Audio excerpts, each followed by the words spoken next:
தமிழ்நாட்டுல வந்து சட்ட ஒழுங்கு சீர்குலைஞ்சிருக்கு அப்படின்னா காவல்துறை ஃபர்ஸ்ட் வந்து A+ ரவுடிங்கன்னு சொல்றீங்கல்ல, A+ ரவுடிங்க ஏன் வெளியே இருக்கிறாங்க? சாதாரண சின்ன சின்ன கேஸுங்க, சும்மா ஒரு வாய் தகராறு, கழனி வாய்க்கா தகராறு, ஒரு நிலம் சம்பந்தப்பட்ட தகராறு, கஞ்சா தகராறு, இதுக்கெல்லாம் தூக்கி வந்து படிக்கிற வயசுல இருக்கிற பசங்களுக்கு ஒழுக்குப்படுத்தி அவங்களை படிக்க வச்சு அவங்கள வந்து ஒரு நல்வழிப்படுத்துறதுக்கு முடியாம அந்த சின்ன சின்ன பசங்கள்லாம் தூக்கி இன்னைக்கு சிறையில பாருங்க. எல்லாமே 18 வயசுக்கு மேல இருக்கிற சின்ன சின்ன இளைஞர்கள் தான் இன்னைக்கு கூலிப்படையில சேர்ந்து அவங்க வாழ்க்கையில நாசமாக சிறையில இருக்கிறாங்க. அப்ப A+ ரவுடின்றவங்க ஏன் வெளியே சுத்துறாங்க? அவங்கள ஏன் வந்து உளவு பிரிவு வந்து கண்காணிச்சு அவங்கள ஏன் சிறைப்படுத்தாம இருக்கிறீங்க?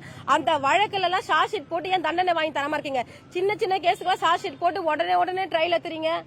இந்த என் மேல நிறைய வழக்கு இருக்குங்க. இப்ப தென்னிந்திய நடிகர் சங்கத்தை ஒரு 5 வருஷத்துக்கு முன்னாடி நான் முற்றுகையிட்டேன். அந்த முற்றுகை போராட்டத்துல ஒண்ணுமே நடக்கல.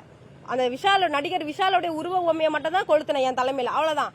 அந்த வழக்கு 2 வருஷத்துக்கு முன்னாடி ஷார்ட் ஷீட் வந்து எழும்பூர் நீதிமன்றத்துல வந்து ஷார்ட் ஷீட் ஃபைல் பண்ணிட்டாங்க. அந்த இதுக்கு வந்து சம்மனும் காவல்துறை எனக்கு கொடுக்கல. நீதிமன்றத்துல இருந்து எனக்கு எந்த சம்மனும் வரல.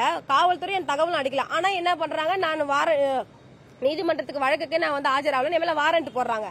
அந்த நீதிபதி வந்து எப்படின்னு பாத்தீங்கன்னா வந்து ஒரு நீதிபதி அப்படின்னா நியாயம், நீதி, நேர்மை எல்லாமே இருக்கணும்.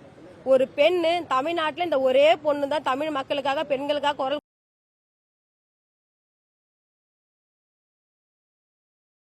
மட்டும்தான். அதுல நான் A1 அக்யூஸ்டா அதுல போட்டிருக்காங்க மாட்டாங்களாம். வாரண்ட்டுக்கு வாங்கன்னு கூப்பிட மாட்டாங்க, கொடுக்க மாட்டாங்களா? ஆனா வாரண்ட் வர வச்சு அந்த வாரண்ட்டுக்கு 15 நாள் காலையில போய் எழும்பூர் கோர்ட்ல நான் திருவள்ளூர் மாவட்டத்துல இந்த சென்னைக்கு வந்து இந்த டிராபிக்ல வந்து நான் கையெழுத்து போடணுமா? அப்படி கொஞ்சம் ஒரு 10 நிமிஷம் லேட் ஆச்சுன்னா அதுக்கு ஒரு வாரண்ட் போடுவாரா நீதிபதி? அந்த அளவுக்கு வந்து என்னை வந்து ஒடுக்குமுறையெல்லாம் என்னை உள்ளாக்கி அவ்வளவு என்னை வந்து கஷ்டப்பட்டு பாடுபடுத்துறேன். ஆனாலும் இருந்தாலும் தொடர்ந்து நான் இந்த மண்ணுக்காக மக்களுக்காக போராடிட்டு இருக்கேன். நாம் தமிழர் கட்சி வந்து தமிழ்நாட்டுல வளரணுன்றதுக்காக கடந்த 10 வருஷமா அதிமுக கட்சி இல்லைன்னா நாம் தமிழர் கட்சி ஒரு தாய் ஸ்தானா ஜெயலலிதா அம்மையார் அவர்களை வந்து நான் தொடர்ந்து அந்த அம்மா 10-15 வருஷமா அவங்க ஆட்சி காலத்துல அவங்களை நிறைய விமர்சனம் பண்ணி அவங்க என்னை தூக்கி 3 வாட்டி என்ன உள்ள போட்டாங்க. ஆனா அவங்க மரணம் அடைகிறாங்க அப்படின்னு தெரிஞ்ச உடனே அப்போலோ ஹாஸ்பிட்டல்ல நான் நேரடியா போய் சந்திச்சு முன்னாள் அமைச்சர் விஜயபாஸ்கர் அண்ணன், அப்புறம் ஜெயக்குமார் அண்ணன், OPS எல்லாருமே நான் உட்கார வச்சு அம்மாக்கு இந்த மாதிரி நடந்தது, உயிரோட தான் இருக்கிறாங்க சொல்லி எனக்கு வழி அமைச்சு வச்சாங்க.